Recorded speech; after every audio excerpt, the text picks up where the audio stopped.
My rich ex-boyfriend died and left a Jeopardy game to determine who'd inherit his fortune. The lawyer's office was packed with Charlie's relatives and ex-girlfriends. I sat in the back hoping nobody would notice me. His mother kept shooting daggers my way. She'd always blamed me for the breakup, and now she blamed me for much worse. Mr. Charlie Williams left specific instructions, the lawyer announced. His $670,000 estate will be distributed based on your performance in this Jeopardy game. His brother scoffed. This is insane, and she shouldn't even be here. He pointed at me. Not after what she did. Miss A. Myers was specifically invited, the lawyer continued, setting up the game board. Categories appeared: Charlie's habits, medical history, final months, personal secrets, and that night. First question for 100. Charlie's morning routine included this specific drink. His sister buzzed. Protein shake. Incorrect. I buzzed reluctantly. Green tea with honey. No caffeine after his diagnosis. What diagnosis? His mother's voice was sharp. The lawyer continued without answering. More questions flew by. I knew them all. His Thursday therapy appointments, the meditation app he used, why he really sold his motorcycle. Each correct answer made his family angrier. She stalked him, Charlie's brother muttered. That's how she knows this. We moved through categories. Medical history revealed his anxiety medication.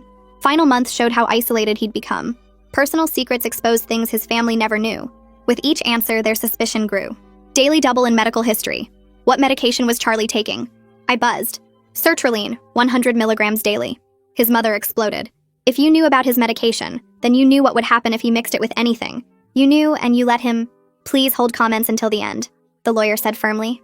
The game continued, but the atmosphere was electric with accusation. Every answer I gave correctly felt like another nail in my coffin. His family whispered among themselves, plotting. When we reached that night for 500, the room went silent. What beverage did Charlie consume at Amanda's apartment? I buzzed. Chamomile tea with honey. You gave him tea knowing he had to drive, his sister screamed, knowing it would make him drowsy with his medication.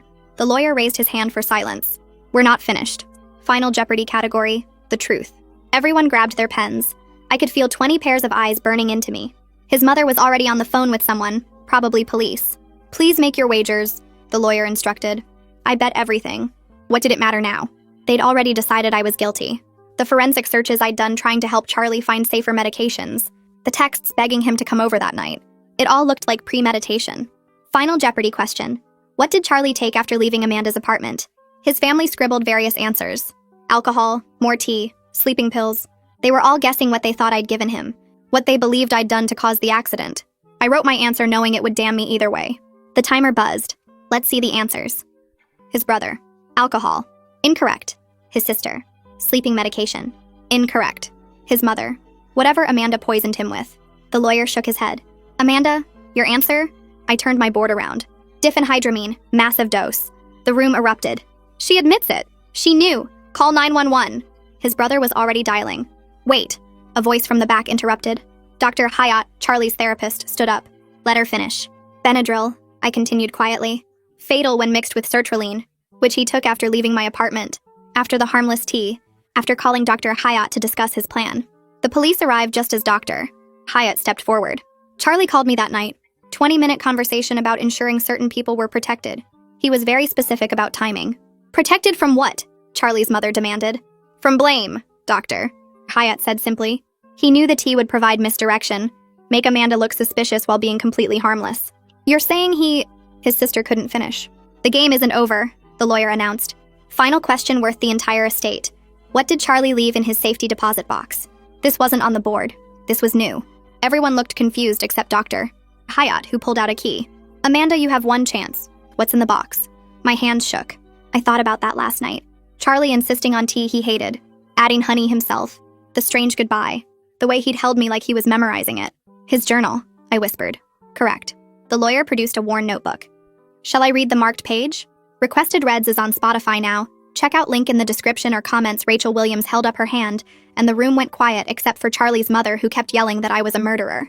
Rachel's voice cut through everything, firm and professional, announcing that the journal was in a sealed safety deposit box at First National Bank, and that its contents would determine the final estate distribution. She explained that Charlie had left specific instructions about when and how the journal should be accessed. His mother screamed that this was all fake, that I had manipulated everything, that her son would never have planned this. Charlie's brother suddenly lunged across the table toward me. Two cousins grabbed him by the arms and pulled him back while he shouted that I murdered Charlie and everyone in this room knew it. Rachel stood up and said she would call security if people couldn't control themselves. The brother kept struggling against the cousins, his face red and veins popping in his neck. Rachel picked up the phone on her desk and said the police were already waiting outside to speak with several people, including me, and that everyone needed to cooperate or face obstruction charges.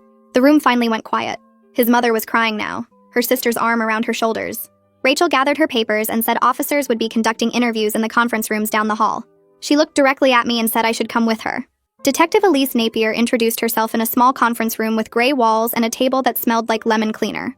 Her tone was neutral, almost bored, like she did this every day. She wore dark pants and a blue button-up shirt with her badge clipped to her belt. She explained this was an informal conversation, that I wasn't under arrest, but that the circumstances of Charlie's death required investigation, given what came out during the will reading. She pulled out a notepad and pen and sat across from me. Rachel Williams stood by the door with her arms crossed. Detective Napier asked me to start from the beginning and tell her about that night. I took a breath and told her exactly what happened. Charlie came over around 8. We talked for a while about nothing important. He said he wanted something calming, so I made chamomile tea with honey because that's what I had.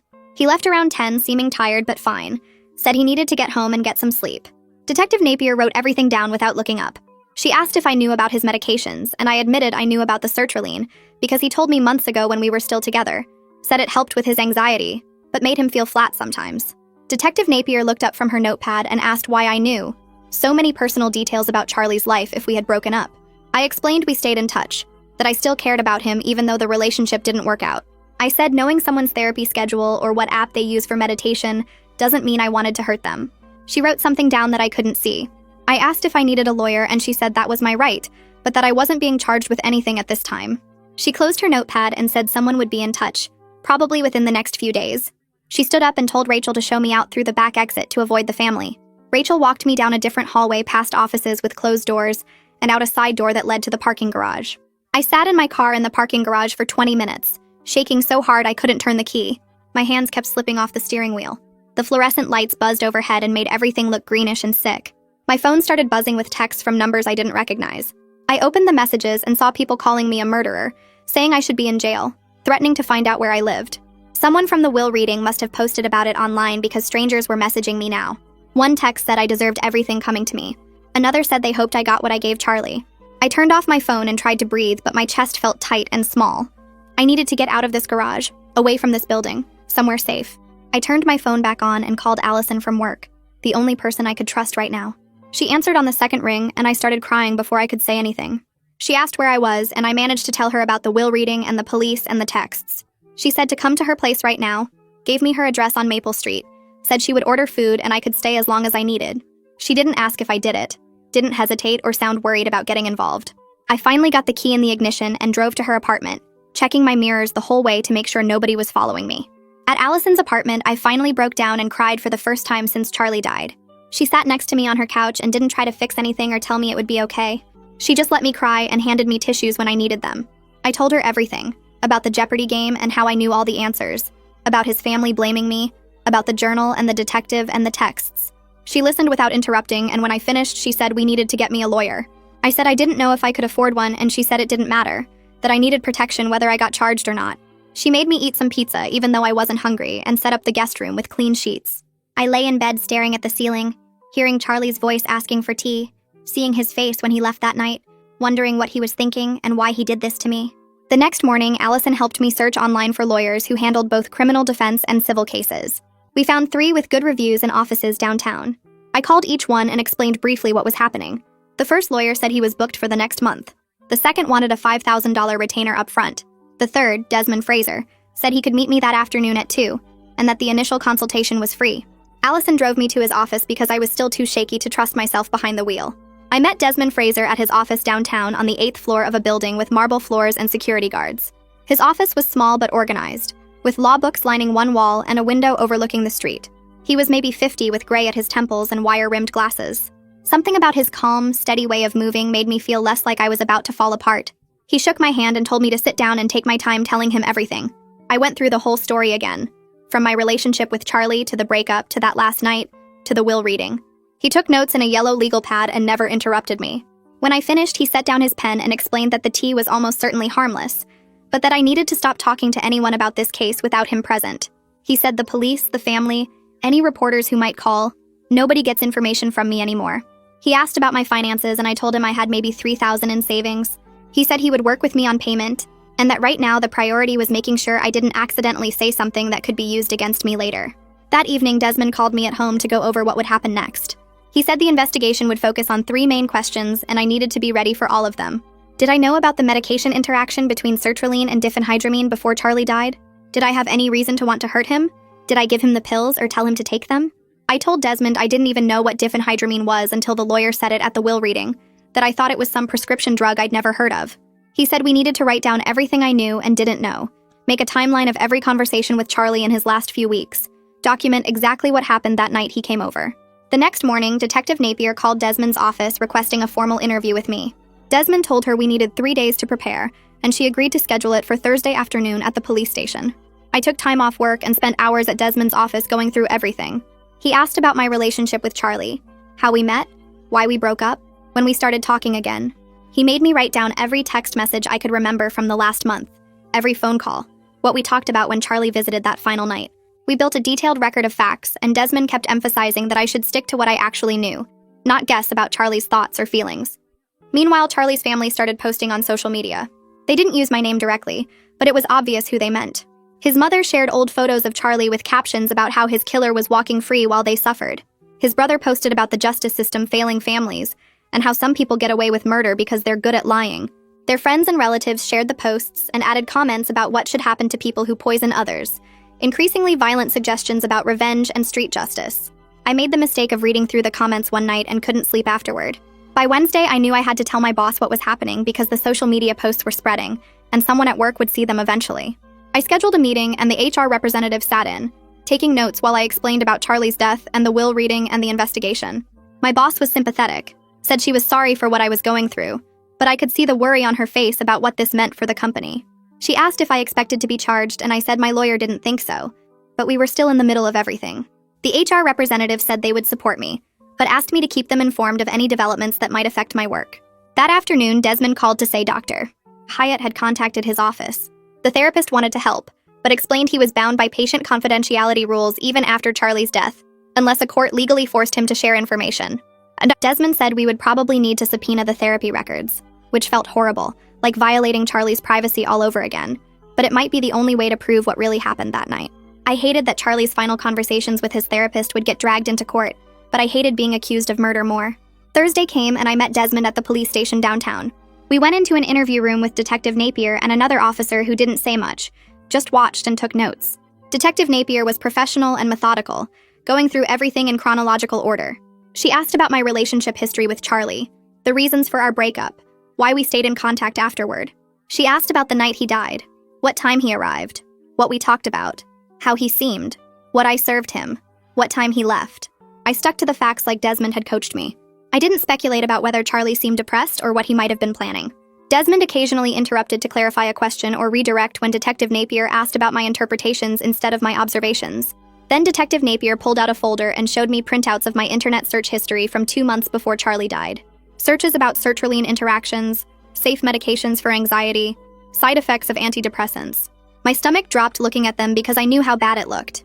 Desmond immediately explained these were harm reduction searches, that I was trying to help Charlie find safer alternatives after he complained about side effects from his medication, not researching ways to hurt him. Detective Napier made notes but didn't comment. After the interview ended and we left the station, Desmond told me the searches looked bad but weren't evidence of intent, especially since they happened weeks before Charlie died, and were clearly informational rather than planning-focused. He said the real question was what the journal said, because Charlie's own words would carry more weight than anyone's guesses about what happened. The next week, Rachel Williams filed a motion to access the journal under court seal for evidentiary review. Her argument was that the contents were necessary to properly execute the will and might contain information relevant to the police investigation. The probate judge scheduled a hearing for the following week. I went back to work and tried to act normal, but I could feel people watching me differently. Some coworkers I'd been friendly with suddenly found reasons to avoid me in the hallways. Others stared when they thought I wasn't looking. At lunch, Allison stayed close, sitting with me in the cafeteria even though I barely touched my food. Someone at a nearby table made a comment just loud enough for us to hear about people getting away with murder, and Allison immediately turned around and told them to wait for actual facts before spreading rumors about things they knew nothing about. The woman looked startled and mumbled an apology, but I could feel my face burning with shame and anger. I got back to my desk and tried to focus on work, but my hands were still shaking from lunch. My phone rang 15 minutes later and I answered without checking the caller ID. The screaming started immediately. Charlie's mother's voice was so loud I had to hold the phone away from my ear. She called me a murderer, said I killed her son, and she would make sure I paid for it, that she knew people who could make my life hell, and she wouldn't stop until I was in prison where I belonged. I hung up without saying anything and sat there staring at the phone for a minute. It rang again. Same number. I didn't answer. It rang 4 more times before finally stopping. I walked straight to HR and reported the call. The representative took notes and asked if I wanted to file a formal complaint. I said yes, and she told me they would change my extension immediately, and that I needed to document any further contact from Charlie's family. She was professional and sympathetic, but I could tell she was worried about the situation affecting the company. I went back to my desk with a new extension number and tried to work, but I couldn't stop shaking for over an hour. Every time my phone rang, I jumped. Allison came by twice to check on me, and the second time she brought me coffee and sat with me until I calmed down enough to actually type something. 3 days later, Desmond called with the first real good news since this whole thing started. The pharmacy records came back and they showed Charlie bought the diphenhydramine himself. He used his own credit card at a drugstore 3 blocks from his apartment.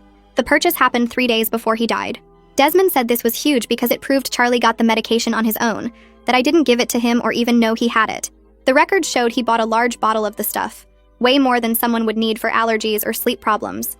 Desmond said we needed to get this information to Detective Napier right away, because it changed everything about the investigation. I felt like I could breathe for the first time in weeks. Finally, there was actual proof that I didn't do what everyone was accusing me of doing.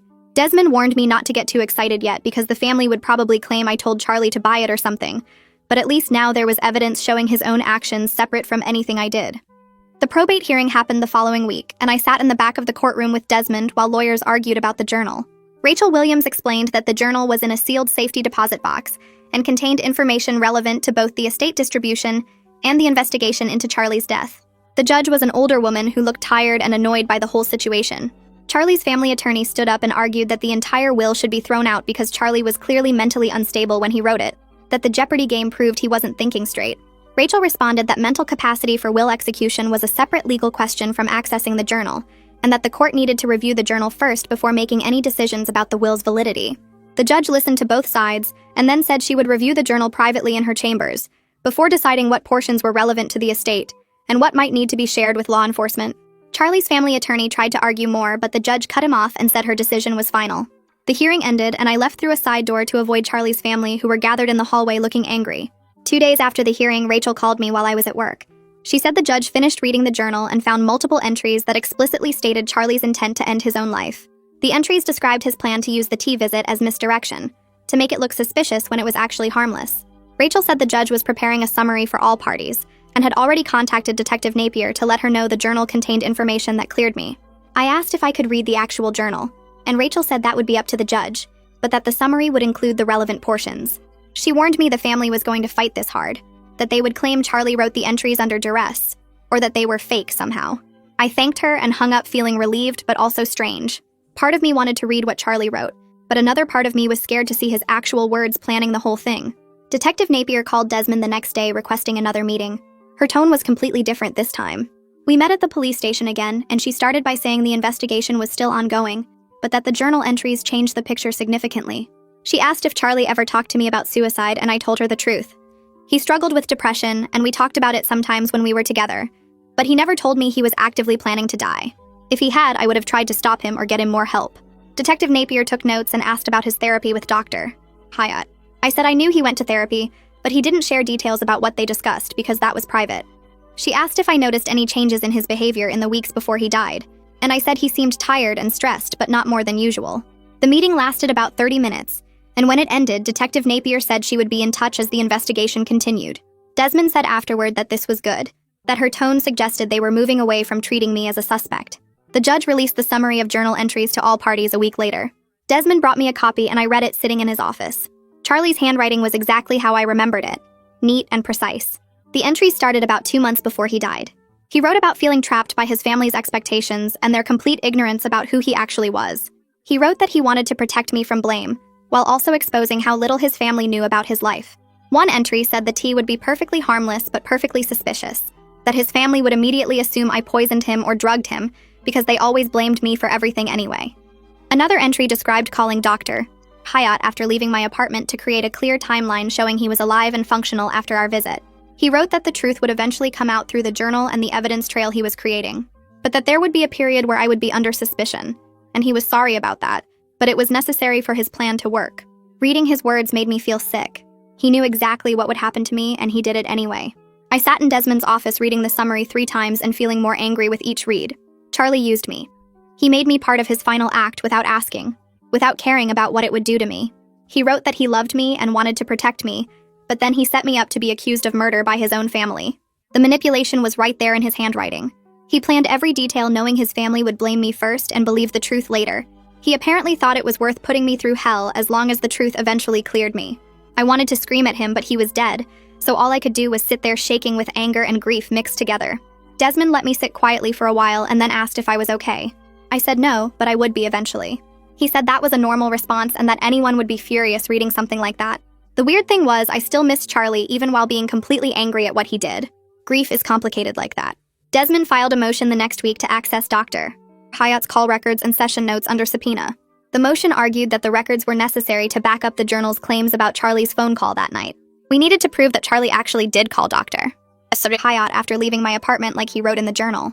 Dr. Hyatt's attorney responded within days saying he wouldn't fight the subpoena if it was properly issued by the court.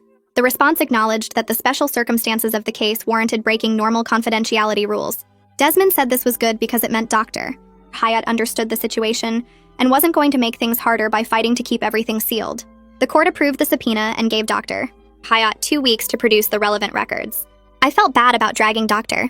Hyatt's private notes into all this, but I needed every piece of evidence I could get to prove I didn't kill Charlie. The session notes arrived at Desmond's office 10 days later. They confirmed everything the journal said. Charlie called Dr. Hyatt at exactly 10:47 p.m. on the night he died, which was 20 minutes after he left my apartment. The notes described their conversation in professional language, but the meaning was clear. Charlie told Dr. Hyatt he was calm and resolved about his decision. They discussed final arrangements, and Charlie specifically mentioned making sure certain people would be protected from blame. The notes said Charlie sounded peaceful and that Dr. Hyatt tried to talk him into coming in for an emergency session, but Charlie refused. Dr. Hyatt documented that he assessed Charlie as being at immediate risk, but that Charlie was an adult with capacity who was refusing intervention. The notes ended with Dr. Hyatt writing that he felt helpless but legally couldn't force Charlie into treatment. Reading the notes made the whole thing feel more real. This wasn't just Charlie's version in his journal anymore. Dr. Hyatt's professional documentation backed up everything Charlie wrote about his plan and his timing. 2 days after we got the session notes, Desmond received a letter from Charlie's family attorney. The letter stated that the family intended to file a wrongful death lawsuit against me, regardless of what the criminal investigation found.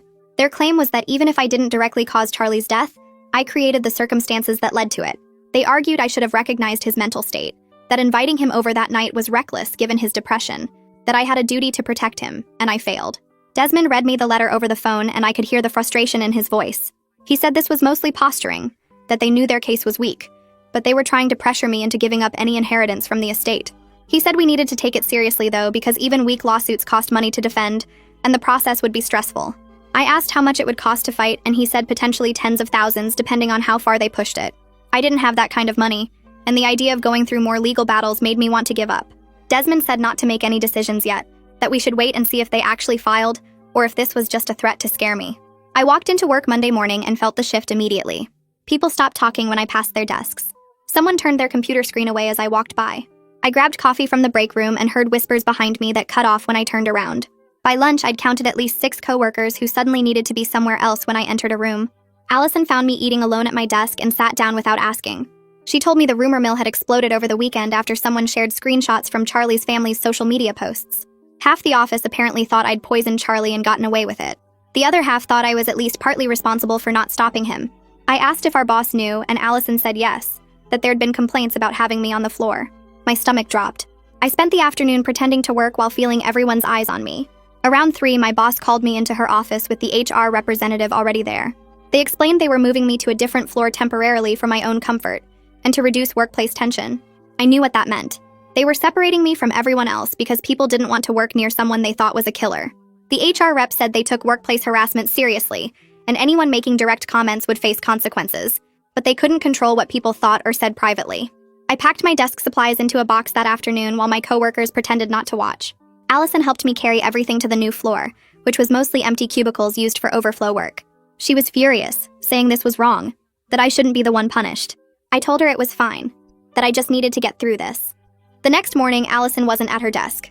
I texted her and she said she'd been written up for confronting someone who made a comment about me in the break room yesterday.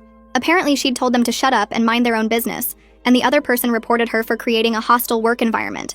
I felt sick knowing she was facing consequences for defending me. Desmond called 3 days later saying the toxicology report had come back. His voice sounded different, more relieved. The report showed lethal levels of diphenhydramine combined with sertraline, no alcohol whatsoever, and only trace amounts of chamomile tea that had zero pharmacological interaction with anything in Charlie's system. The medical examiner's notes specifically stated the tea was irrelevant to the cause of death.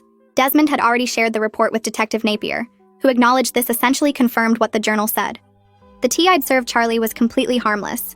It didn't make him drowsy, didn't interact with his medication, didn't contribute to his death in any way. Charlie had taken the Benadryl himself after leaving my apartment, probably in his car based on the timeline. The toxicology proved beyond doubt that nothing I gave him caused or contributed to what happened. Desmond said this was huge for the criminal investigation, but warned me the family could still pursue civil action. I asked what that meant, and he said we needed to meet in person to discuss it. I sat across from Desmond in his office 2 days later, while he explained wrongful death lawsuits. Even though I wouldn't be charged criminally, Charlie's family could still sue me in civil court. They could claim I was negligent, that I should have recognized his mental state, that inviting him over that night created the circumstances that led to his death. Civil suits had a lower burden of proof than criminal cases. They didn't need to prove I intended harm, just that my actions contributed to the outcome. I asked how much it would cost to defend against something like that. Desmond leaned back and said tens of thousands potentially, maybe more depending on how far they pushed it. Legal fees, expert witnesses, court costs, depositions. Even if I won, I'd still be out all that money. I told him I didn't have tens of thousands of dollars. I barely had a few thousand in savings. Desmond said we could cross that bridge if they actually filed, that sometimes the threat of a lawsuit was just that, a threat meant to pressure me into giving up any inheritance from the estate. But I needed to be prepared for the possibility they'd follow through regardless of the evidence. I called a therapist that night because I couldn't sleep anymore.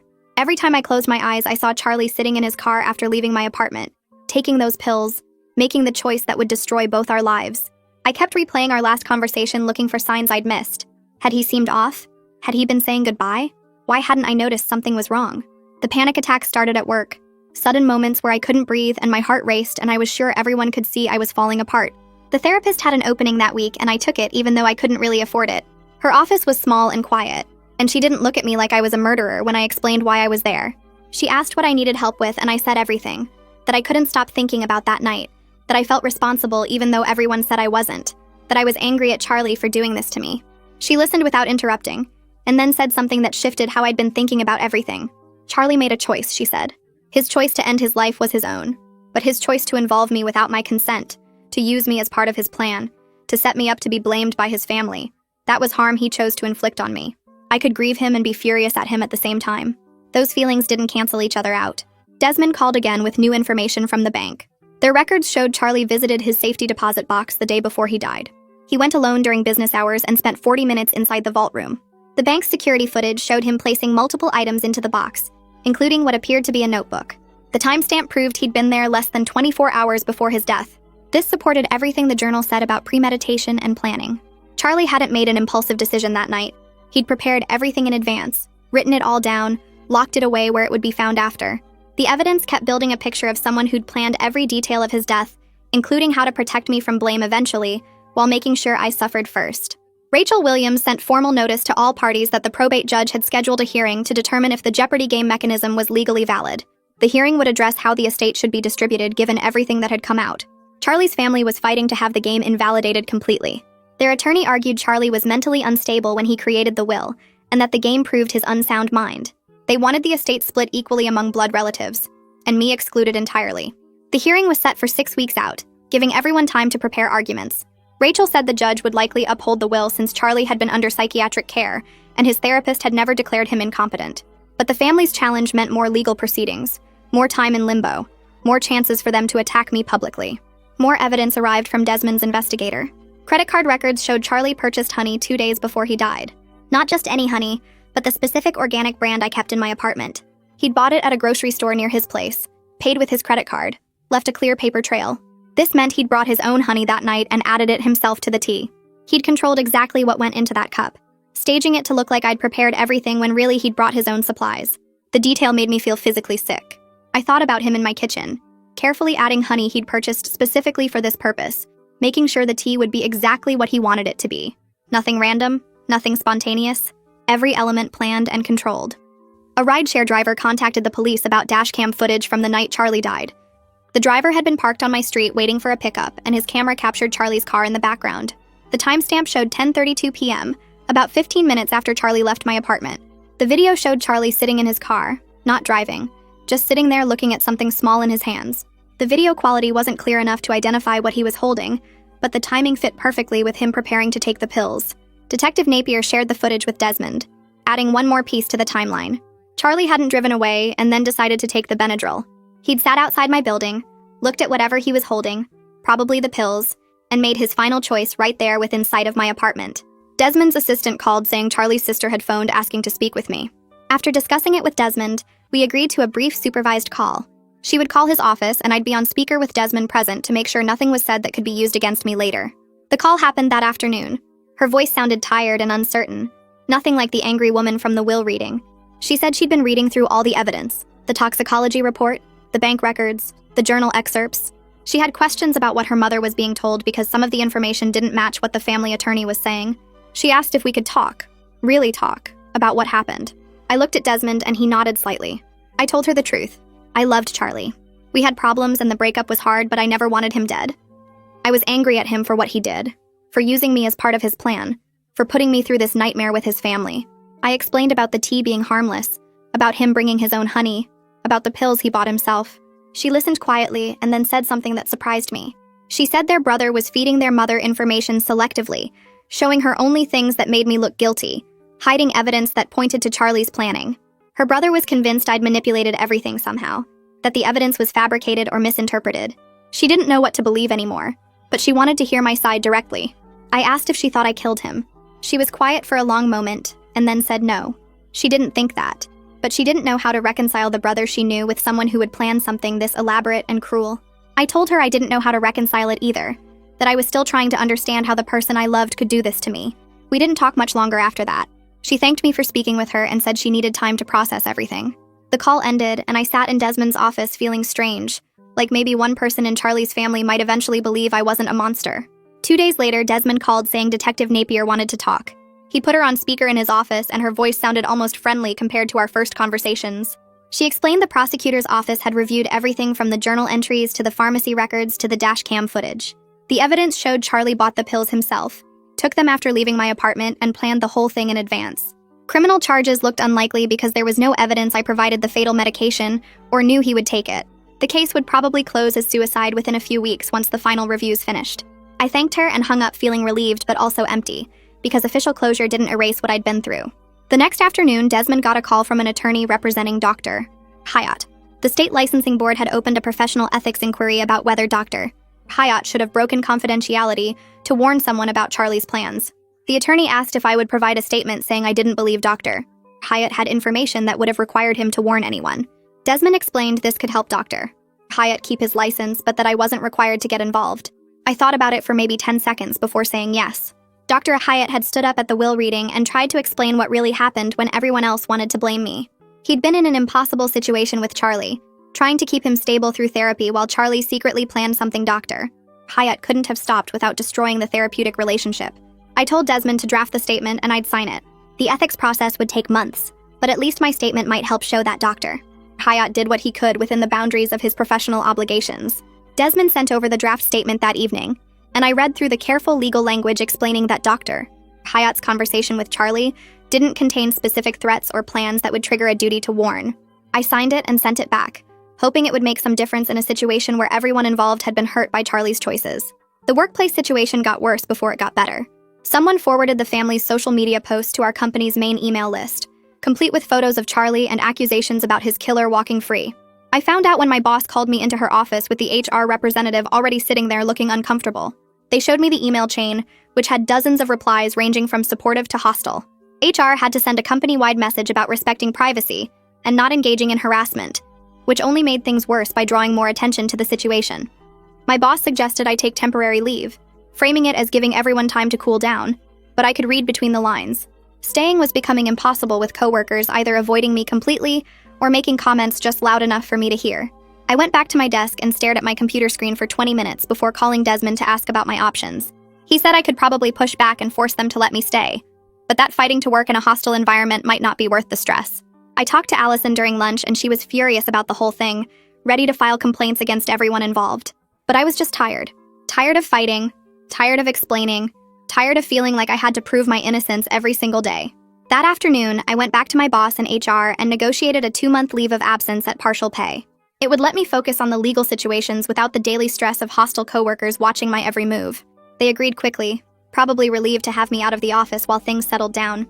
Allison promised to keep me updated on anything important, and to shut down rumors when she could, though we both knew she couldn't control what people said when I wasn't around. I cleaned out my desk that Friday, taking home my few personal items while trying to ignore the stares from the cubicles around me. The following Monday, Desmond received a letter from Charlie's family attorney. I drove to his office to read it together, and he handed me the pages with a neutral expression that told me nothing about what to expect. The letter proposed settlement terms for the civil suit. They would drop the wrongful death claim if I forfeited any inheritance from the estate, and signed a statement saying I should have recognized Charlie's mental state and done more to prevent his death. Desmond watched me read it twice before speaking. He said this was actually progress because it meant they knew their case was weak. They were trying to get something through settlement rather than risk losing in court and getting nothing. I asked what would happen if I refused, and he explained they'd probably file the lawsuit anyway, which would mean months of depositions and legal fees and more public accusations. The statement they wanted me to sign was carefully worded to avoid admitting legal liability while still giving them something they could point to as acknowledgement. I told Desmond I needed time to think about it, and he said we had 2 weeks to respond before they'd file the lawsuit. I spent those 2 weeks going back and forth, angry that they wanted me to sign anything that suggested I was responsible, but also exhausted by the idea of fighting them in court for months. Allison said I should tell them to go to hell, that signing anything was letting them win. My therapist said only I could decide what would let me move forward with the least damage. In the end, I told Desmond I wanted to wait and see what happened with the probate hearing before deciding about the settlement, because the inheritance question might resolve itself anyway. The probate hearing happened 3 weeks after the will reading, and the courtroom was smaller than I expected. Charlie's mother sat in the front row with his brother, both of them staring straight ahead and refusing to look at me. His sister sat a few rows back, and when our eyes met briefly, she gave a tiny nod that might have been acknowledgement or just a nervous tick. The judge reviewed the will's language, the Jeopardy game mechanism, and the journal entries that explained Charlie's intentions. Rachel Williams presented arguments about why the game was legally valid under the will's clear instructions, while the family's attorney argued Charlie had been mentally unstable, and the whole thing should be thrown out. The judge listened to both sides, asked a few questions about the journal's authenticity, and whether Charlie had been under duress when he wrote the will, then announced his ruling. The Jeopardy game mechanism was unusual but legally valid because the will's language was clear, and Charlie had been competent when he created it months before his death. However, the judge noted that the will included provisions for charitable donations, and that the final distribution would need to account for Charlie's stated intentions in the journal about protecting certain people and exposing others. I wasn't sure what that meant exactly, but Desmond seemed satisfied with the ruling. Then the judge said there was one more matter to address. The journal contained a sealed letter addressed specifically to the court, and the judge had decided to read it aloud as part of the hearing record. The courtroom went completely silent as the judge opened the envelope and pulled out 2 handwritten pages. The judge read Charlie's words in a flat, professional tone that somehow made them hit harder. Charlie wrote that he had planned his death carefully and took full responsibility for it. He designed the Jeopardy game to force his family to confront how little they knew about his actual life, while protecting me through the eventual revelation of the truth. He explained that he knew the tea would look suspicious but was completely harmless, that he bought the pills himself and took them alone in his car, and that he called Dr. Hyatt specifically to create a timeline showing he was alive and functional after leaving my apartment. He wrote that he expected his family to blame me initially, and that he was sorry for putting me through that, but that he needed someone to look suspicious so the investigation would uncover all the evidence of his planning. The letter ended with instructions about the estate distribution, including specific amounts for mental health organizations, and a statement that I should receive my portion only if I chose to accept it, with no obligation or judgment either way. When the judge finished reading, nobody moved or spoke for several seconds.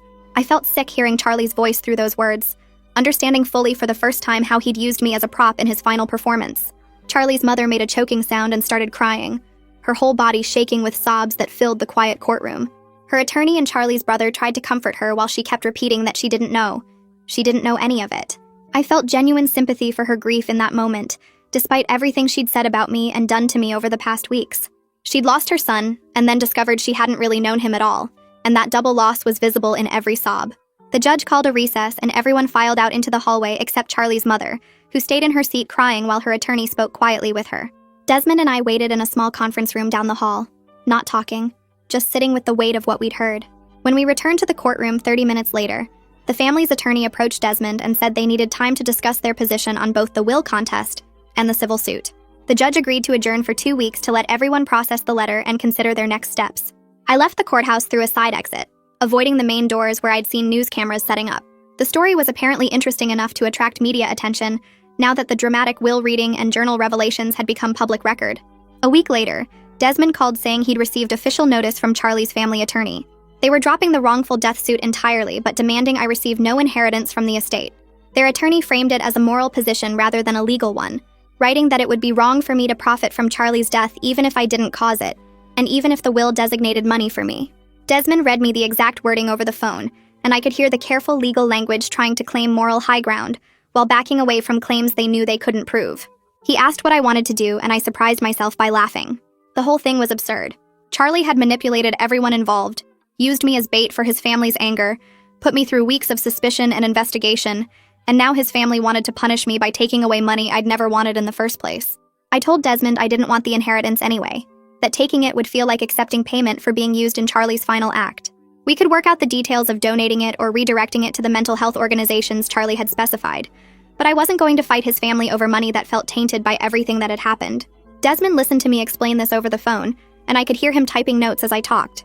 He suggested we could structure the donation as part of the estate settlement, which would make it official and prevent any future disputes about whether I tried to profit from Charlie's death.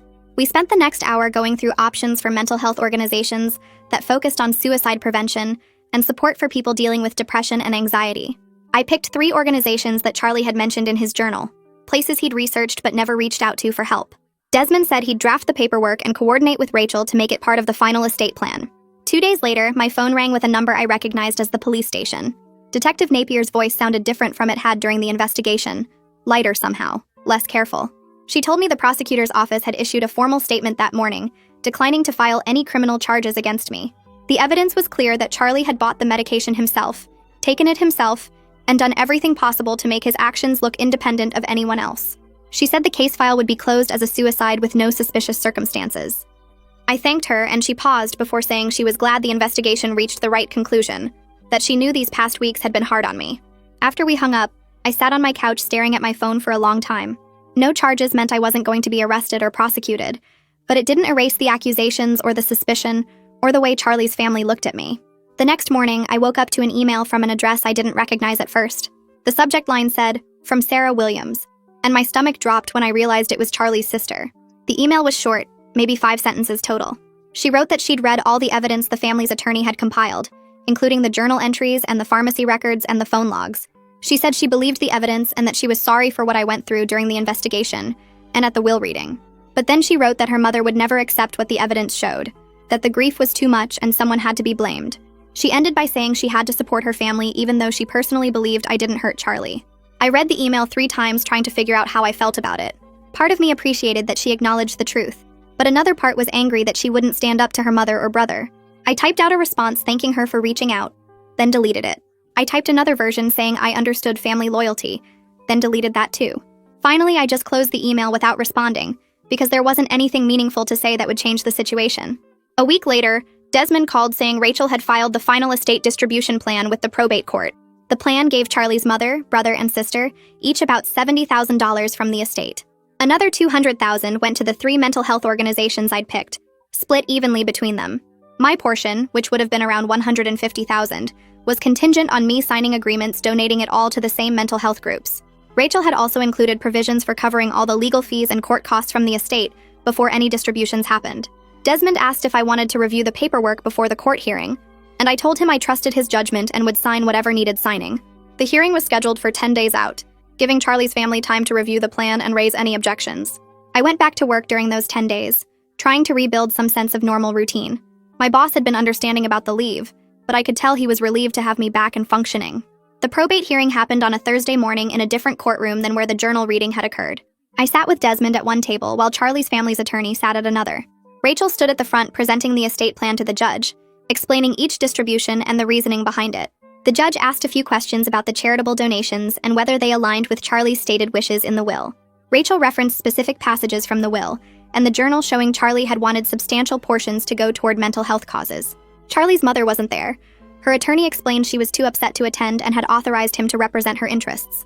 Charlie's brother sat in the back row, and when I glanced back once, he was staring at me with the same angry expression he'd worn at the will reading. His sister sat next to him but didn't look at me at all.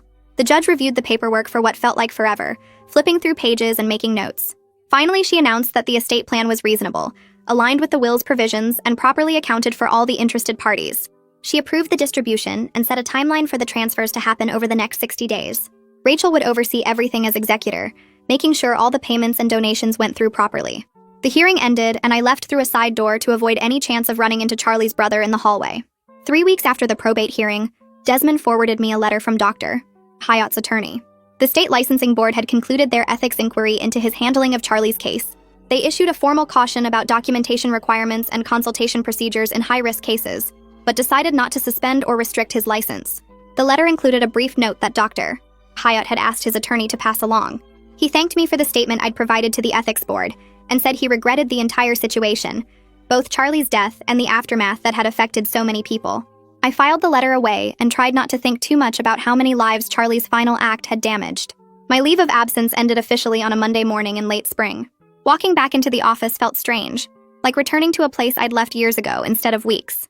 HR had apparently done some kind of sensitivity training while I was gone, because there was a memo in my inbox about workplace harassment and making assumptions about ongoing investigations. Most of my coworkers were awkward around me, but not actively hostile. They'd ask careful questions about how I was doing, then change the subject quickly when I gave vague answers.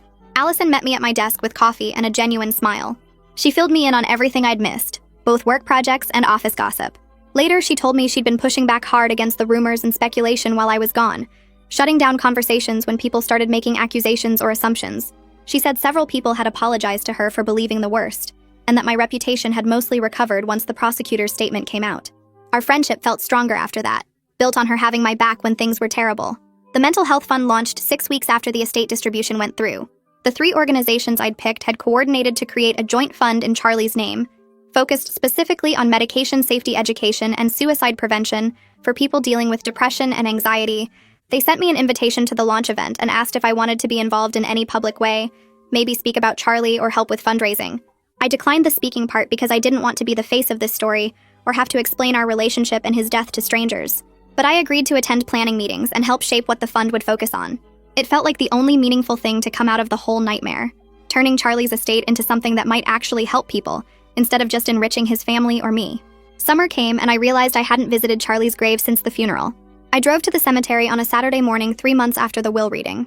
His grave was in a newer section with a simple flat marker showing his name and dates. Someone, probably his mother, had left flowers that were starting to wilt in the heat. I stood there for a while trying to figure out what to say. All the profound statements I'd imagined on the drive over felt fake when I tried to form them into actual words. I was still angry at him for the manipulation, for using me as a prop in his final performance, for not caring about what his death and his plan would do to me. I was also sad that he'd been suffering so much and hadn't found another way out. I was processing the trauma of being accused of murder by people who were also grieving the same person I'd loved. Nothing about it was simple or clean or resolved. I left a small bouquet of flowers next to the wilting ones and walked back to my car feeling slightly lighter, like I'd acknowledged something important even if I couldn't articulate what it was. Therapy helped me understand that I could grieve Charlie and be furious at him at the same time, that these feelings didn't cancel each other out or mean I was handling things wrong. My therapist walked me through setting boundaries around what I would carry emotionally and what I refused to accept responsibility for. I couldn't control that Charlie had chosen to die. I couldn't control that he'd manipulated the circumstances to cast suspicion on me. I couldn't control his family's grief or their need to blame someone. But I could control how much energy I spent trying to convince people of my innocence, how much I let their opinions affect my daily life, and whether I let Charlie's final act define my future. 3 months passed before I heard from Charlie's sister again. She sent a text asking if we could meet for coffee. No pressure, just to talk. I stared at the message for a full day before responding because I wasn't sure what she wanted or if this was some kind of setup. Desmond said it was my choice but to meet in a public place if I decided to go. We met at a coffee shop downtown on a Saturday morning, and the first few minutes were so awkward we both just stirred our drinks without talking. She finally said she'd been thinking about everything that came out during the investigation and wanted to understand who Charlie really was, since the journal showed how much his family didn't know him. I told her about our relationship, the good parts and the fights, how he could be thoughtful one day and completely shut down the next. She shared stories about their childhood that explained some of his patterns, how their mother's expectations crushed him, how their father left when Charlie was 12 and he never really processed it. We talked for 2 hours, and by the end, neither of us was crying, but we both looked tired. She said she couldn't be my friend because of her mother, but she wanted me to know she believed the evidence and didn't think I hurt him. I thanked her, and we parted in the parking lot with an understanding that this was probably the only conversation we'd ever have, but it mattered that we had it. The social media posts about me started disappearing gradually as other scandals took over people's feeds. Someone would still comment occasionally on old posts calling me a murderer, but the active harassment stopped once the prosecutor's statement went public. I made my accounts private and stopped searching my name obsessively every morning to see what new accusations had appeared overnight. My therapist helped me understand that some people would always believe I was guilty, no matter what evidence existed, and I couldn't control that, or waste energy trying to change their minds. I focused instead on the people in my actual life, the ones who knew me and stood by me. Allison remained fiercely loyal, shutting down any workplace gossip she heard, and making it clear that spreading rumors about me would damage friendships. My routine slowly returned to something approaching normal, though I still had bad days where the weight of everything felt crushing. My boss called me into her office 6 weeks after I returned from leave and said they were starting a new project that needed someone detail-oriented who could handle complex data analysis. The project had nothing to do with legal issues or investigations, just pure technical work that required intense focus for months. I jumped at the chance because it gave me something concrete to work on that filled my brain with problems I could actually solve. The work was demanding enough that I'd go home exhausted but satisfied, having spent 8 hours thinking about databases and algorithms instead of death and accusations. My performance reviews that quarter were the strongest I'd had in years, and my boss mentioned during our check-in that she was considering me for a senior position opening up in the next year. The promotion possibility felt like proof that my career hadn't been permanently destroyed by the investigation, that I could rebuild my professional reputation through good work. I threw myself into the project with an intensity that probably wasn't entirely healthy, but it beat sitting at home replaying the will reading in my mind.